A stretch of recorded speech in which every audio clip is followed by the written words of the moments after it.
Fenomena batu akik di Indonesia belum selesai. Buktinya, peringatan 60 tahun Konferensi Asia Afrika yang digelar di Jakarta dan Bandung menghadirkan batu akik sebagai souvenir para pemimpin negara dari dua benua itu. Alhasil, Indonesia semakin terkenal sebagai penghasil batu mulia. Batu akik yang menjadi primadona salah satunya adalah batu bacan. Warna dan strukturnya yang khas membuat harga batu bacan melambung tinggi. Satu cincin batu bacan ukuran standar bisa dihargai dari ratusan hingga puluhan juta rupiah. Kesempatan itulah yang ternyata membuat sejumlah perajin nakal melakukan bisnis tidak terpuji. Perajin nakal itu menjual batu bacan abal-abal alias palsu.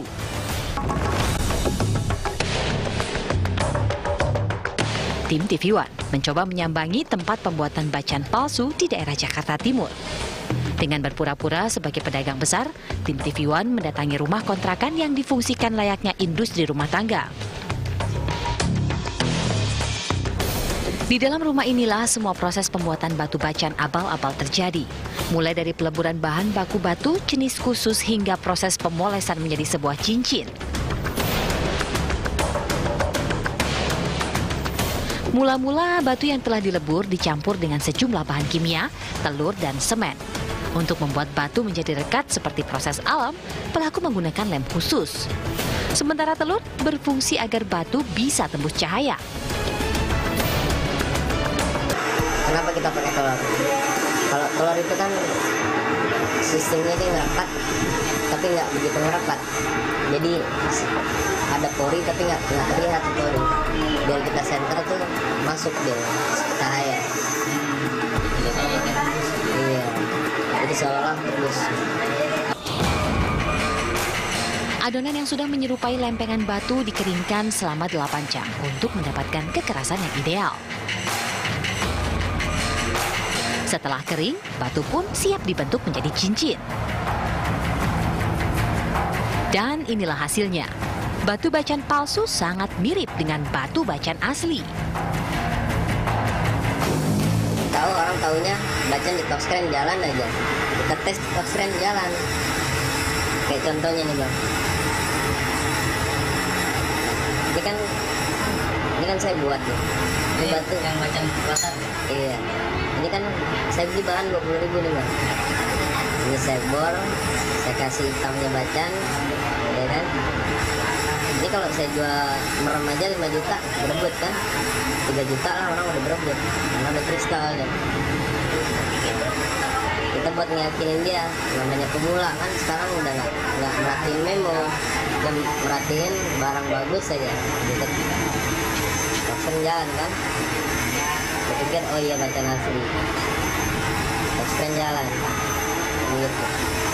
Oh iya ini bacan asli, langsung jalan. Gitu. Nah, ini saya beli 20.000. Gitu. Ya, banyak ketipu.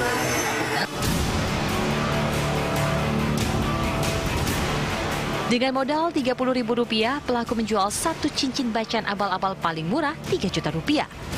Tahukah Anda berapa keuntungan yang diperoleh? Dalam 1 minggu, pelaku mendapatkan untung hingga Rp40 juta. Fantastis bukan? Hanya dengan modal tipu-tipu. Kebanyakan jual ke pemain pemula. Pemain pemula kita kebanyakan dari daerah Depok, Bogor, Bandung, ya kan?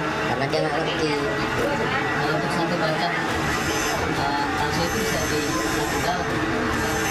Paling kecil saya jual itu sampai 3 juta. Itu modalnya saya cumaan 35.000 perak. Per minggu kita bisa dapat itu bangsa 40 juta kita bisa dapat bang. 40 juta? Iya. Agar penipuannya berjalan lancar, pelaku menjual batu bacan palsu secara online dan menyasar pengguna batu pemula.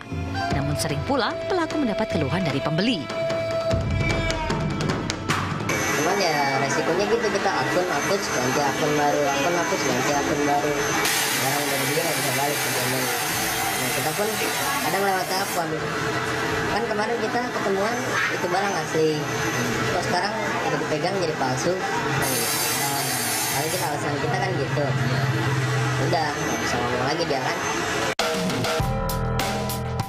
Bentuk batu bacan palsu yang mirip dengan aslinya membuat sejumlah pecinta batu sempat tertipu. Tak hanya kolektor batu pemula, pedagang pun tak luput menjadi korban. Barang datang, ternyata setelah saya gosok, barang itu hancur, seperti kapur.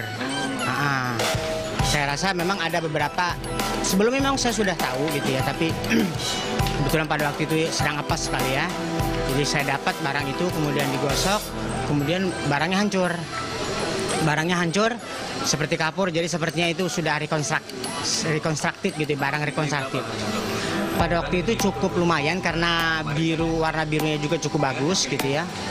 Itu pada waktu itu kira-kira di 4,5 saya rasa. Nah, untuk pada waktu itu mungkin 2 on gitu ya. Kemudian saya komplain, kemudian saya minta ganti lagi, retur barang, dia minta ganti lagi, ternyata sama juga barangnya. Begitu gosok, hancur lagi. Nah, bagi Anda pengguna dan kolektor batu bacan, mulai kini Anda harus berhati-hati jika ingin membeli batu bacan. Jangan sampai Anda menjadi korban penipuan batu bacan abal-abal berikutnya. Lebih baik Anda membeli batu bacan yang telah memiliki sertifikat.